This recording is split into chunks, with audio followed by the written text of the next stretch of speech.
Hello and welcome to Mumbai Matters. I am Purva Chitnis, special correspondent with ThePrint. Today in this episode of Mumbai Matters, we will talk about the redevelopment project of Kamathipura. Kamathipura, as people from Mumbai would know, is situated in the heart of South Mumbai. But not many know that it has a history spanning over 200 years.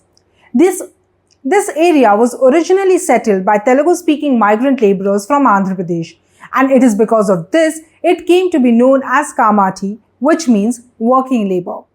However, later the place also became infamous as red light area of the city. Now going back to the topic, Kamathipura redevelopment project has been approved by the state government on the lines of the BDD chawls redevelopment, and this area will also be developed under Development Control Rule 33(9). Now this rule means it governs the reconstruction or redevelopment of the cessed buildings or urban renewal schemes in the island city. But this is not the first time that Kamathipura's redevelopment has been proposed. Way back in 1980s, MHADA carried out a comprehensive survey as the first step towards transforming this entire area through an urban renewal proposal. But this project was stalled, citing financial risk.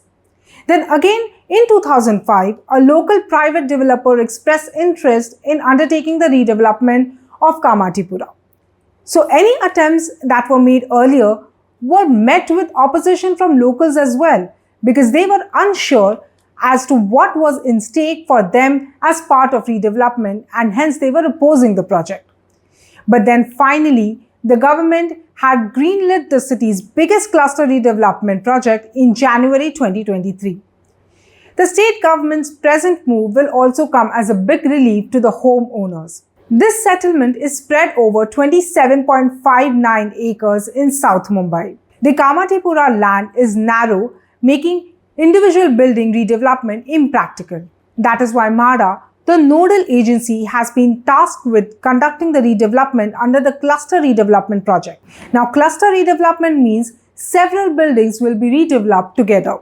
Most of the existing houses in Kamathipura range from 60 to 1,614 square feet and are in dilapidated state. The project covers 27.59 acres encompassing lanes 1 to 15 with a total of 943 cessed buildings housing 8,238 tenants. These buildings are over 100 years old. There are also 349 non-cessed buildings, 14 religious structures, 2 schools and 4 reserved plots within the area. There are also 11 redeveloped buildings constructed by MHADA, which will also be a part of this entire bigger cluster redevelopment. Of the 943 buildings, 180 were in completely dilapidated condition and their tenants have already been shifted to transit camps. Additionally, 11 other buildings have already been redeveloped by MHADA.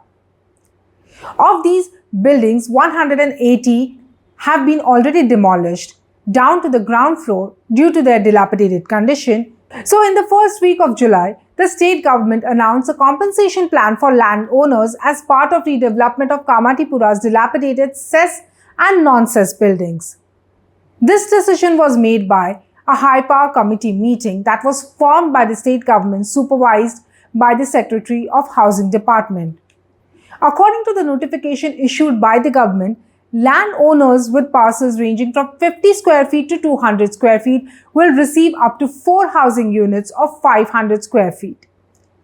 For plots exceeding 200 square meters, an additional 500 square feet of housing will be provided for every additional 50 square meters of land area. Now, this announcement is set to bring cheer to Kamathipura, but the owners would be hoping that the project would be completed and executed as per the plan. We will keep an eye on this story. Well, that's all we have for you in this episode of Mumbai Matters. For more such episodes, do tune in. This is me, Purva Chitnis, signing off.